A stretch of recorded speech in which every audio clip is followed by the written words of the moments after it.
वैसे तो गोवासा शेखपुरा पंचायत में मुखिया पद अनुसूचित जाति के लिए सुरक्षित है, लेकिन इस पद के लिए छिड़े सत्ता संग्राम में मोहम्मद मोख्तार आलम की बड़ी भूमिका पिछले चुनाव में भी थी और इस बार भी उनकी अहम भूमिका लगभग तय मानी जा रही है।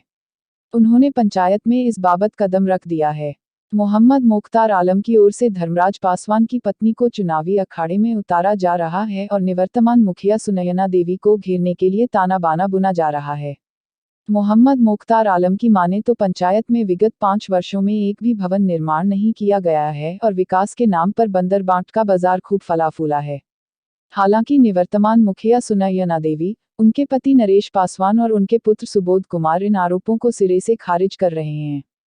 फिलहाल मोहम्मद मोख्तार आलम के पंचायत में घुसने मात्र से सियासी पारा चढ़ने लगा है और पंचायत की राजनीति गरमाने लगी है। गोवासा शेखपुरा में मुखिया पद जो है अनुसूचित जाति के लिए सुरक्षित है, लेकिन उस पंचायत में जो है आपका नाम जो है पंचायत चुनाव को लेकर के बहुत सक्रियता से लोग ले रहे हैं। क्या भूमिका रहेगी आपकी? देखिए, मैं उस पंचायत से 2 बार निर्वाचित हुआ था। मैं अति पिछड़ा सीट था। सरकार का जो नियम उस हिसाब से इस यू टर्म के बाद अनुसूचित जाति का आरक्षित हो गया।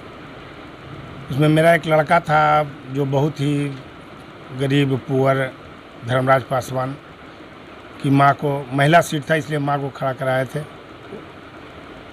और मैं गांव से बहुत ही करीब रहा हूं, बैठा रहता हूं तो कुछ गांव वाले लोग 5 साल बीत गए तो ये वो खड़ा कीजिए फिर धर्मराज को, तो थोड़ा सा मन राजनीतिक से सक्रिय रहा हूं तो थोड़ा मन में उछाल आते रहता है।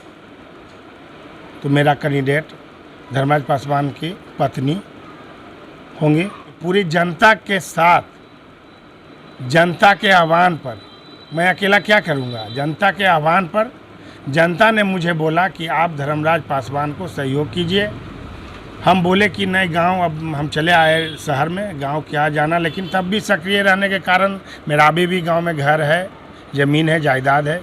मैं जुड़ा रहा हूं। जब भी दुखी बीमारी साथ, जब भी शादी विवाह श्राद्ध जब भी हुआ है, जब भी निमंत्रण हुआ है, मैं गया हूं, समय पर गया हूं, समय पर आया हूं। लेकिन एक पंचायत में एक चर्चा यह भी है उछल रही है कि सत्ता का सुख भोगने के लिए पर्दा के पीछे से जो है रह करके प्रत्याशी को दे रहे हैं।